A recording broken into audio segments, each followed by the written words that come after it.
Berbagai konflik yang dihadapi pasangan yang telah menikah. Sifat dan karakter masing-masing pasangan hingga masalah yang timbul dari luar rumah bisa saja terjadi. Kisah miris pun harus dialami oleh pasangan ini, berawal dari tingkah aneh sang suami yang mempunyai kebiasaan buruk di malam Jumat.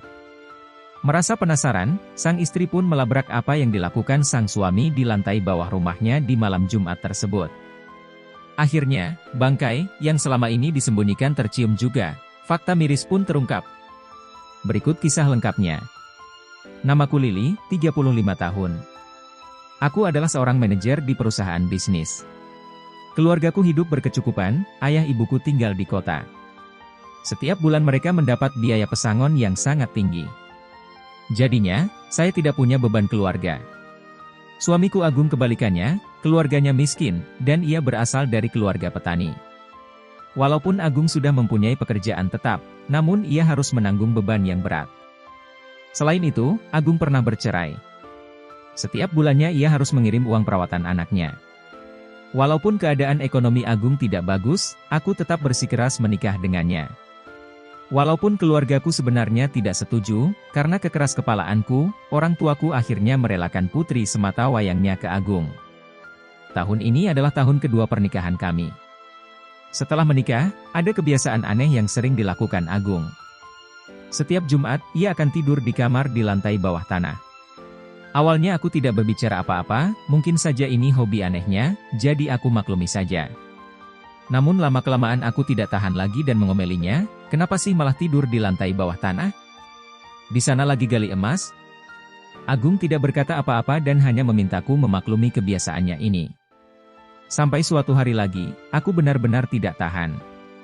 Aku diam-diam ke bawah mengikutinya. Aku menunggu di pintu lalu menunggu dalam diam.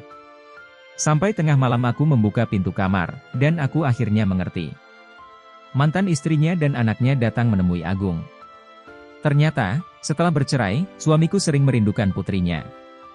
Sedangkan aku tidak mengizinkannya. Jadinya Agung setiap Jumat bersembunyi di lantai bawah tanah, tanpa sepengetahuanku diam-diam menemui putrinya. Melihat pemandangan ini, hatiku geram, aku langsung masuk dan mengusir istrinya. Aku lalu memukul keras suamiku, kemudian pulang ke rumah ayah ibuku. Agung sudah menikahiku, kenapa masih berhubungan dengan mantan istrinya? Apa dia hanya menipu uangku? Apa dia masih punya perasaan dengan istrinya? Apakah pria yang sudah bercerai akan merindukan mantan istrinya? Suami dengan mantan istrinya mungkin masih ada perasaan, itu hal yang sudah lumrah. Karena orang yang saling mencintai belum tentu bisa bersama, mungkin saja karena perbedaan sifat, sering bertengkarlah yang menyebabkan mereka bercerai. Jadi bercerai bukan berarti mereka tidak saling mencintai. Selain itu, pria yang sudah bercerai mungkin saja akan membandingkan istrinya yang sekarang dengan mantan istrinya yang dulu. Kenangannya dengan istrinya yang dulu tidak mungkin hilang begitu saja. Apalagi bila sedang mengalami hal yang buruk dengan istrinya yang sekarang, dia bisa saja mulai merindukan mantan istrinya. Terlepas dari fiktif atau faktanya kisah di atas, begitulah resiko menikah dengan pria yang pernah bercerai.